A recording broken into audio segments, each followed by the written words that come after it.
Hello everybody, welcome to Crafty Soup. My name is Misty and I have another layout for you for my Layout a Day challenge for the month of May.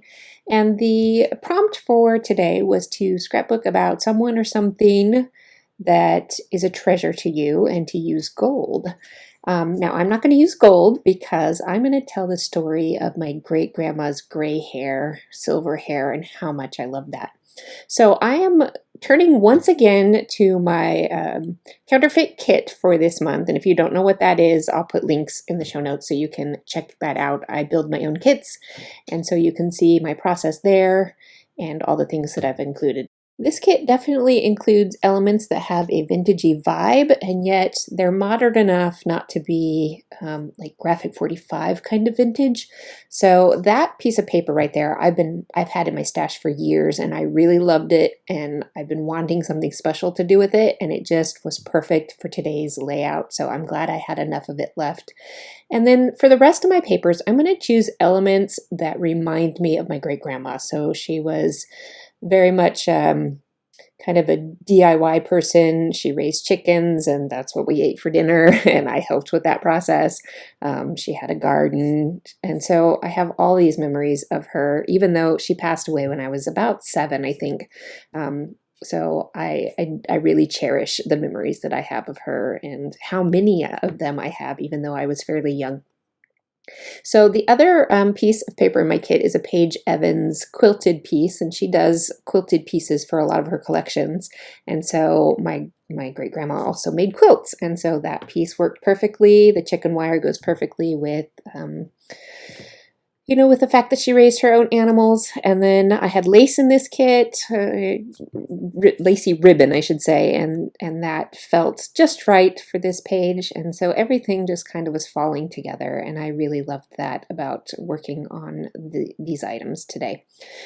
I am looking for some paper to mat my photo, and I have to admit I was kind of struggling with that. None of the papers felt quite right. Now, I do have a little bit of different tones going on between the kind of quilted pattern there and the hearts at the bottom, and so I was trying to find something that would kind of help pull all of those things together.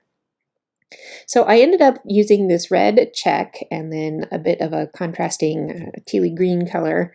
And to be honest, when I first had that tealy green color down, it felt wrong. I know because that's the back side of that quilted pattern paper, I know that color is in that print, but it just felt wrong. And I think it's because those hearts down in the corner aren't that color, they're different shades of blue. So I end up kind of covering up quite a bit of it, and that was a better balance for me. Now I am going to do some distressing on this layout because it is a heritage layout. I wanted some of that vibe going on, but this is kind of the modern distressing that is happening these days with a lot of people's layouts, so that's working for me. Now I start to stick down my photo here, and then that's the point at which I decide that I wanted to add even more distressing.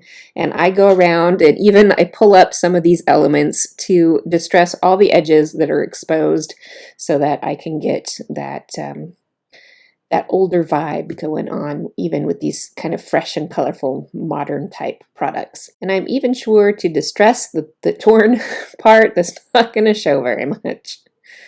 So I think I'm going to back that little torn edge with part of this quilted print, and I distress that edge as well so that I can tuck that behind there, and I just put glue on the back side of my main page when I'm tucking these little pieces in the back. And there you see me. I was getting a little out of control with the distressing tool, but I wanted to make sure everything was there.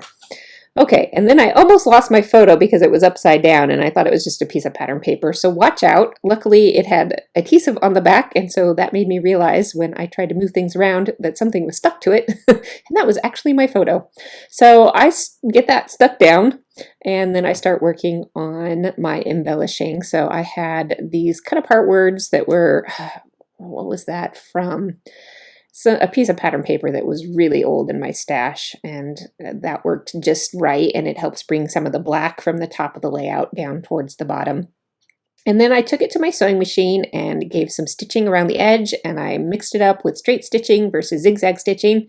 And here's a tip if you aren't familiar with stitching on your layouts. If you flip it over to the back side and you pull on that back thread, that will pull the loop from the front up, and you can grab that loop and pull the thread straight back, and then you can tape them down, and that will prevent anything from unraveling later on. And then I am using this embellishment pack. This is the Simple Stories Simple Vintage Cottage Collection, I think is what the whole name is. And it had some great elements in there because she had flowers in her garden, and I used to get yelled at for messing with the flowers. So even though those aren't the right flowers, that reminded me of her. And then the chicken and so on. And I wanted to bring the hearts from the bottom corner up to each of the elements. And then I am ready to work on my silver. And I just kind of cover up the photo with my hand because I don't mind if some of the splatters get around the edges, but I don't want a splat in the middle of somebody's face. And then I'm ready for my journaling. So I go ahead and take another piece of that green from matting my photo, and I'm going to add some journaling lines to it. And here's what I do. If I want to get a nice clean edge to my journaling lines, I will just use a scratch piece of paper to kind of mask off the area. And that gives me a clean journaling block. And then it was a little too big because it was covering up some of those hearts. So I just trimmed it down, and then I'm ready for my title. Now that alphabet set was in my kit, but I had run out of G's already, and this is the second time I needed more G's. So I went to my stash and I actually found this alphabet I liked better. It's kind of a gray wood grain, so that seemed perfect for this layout. And you can see some of those shiny silver spatters now that they're dry. And I will leave you with some close-up photos. I hope you enjoyed today's video, and I will be back tomorrow with another layout, so do come back. I'll see you then.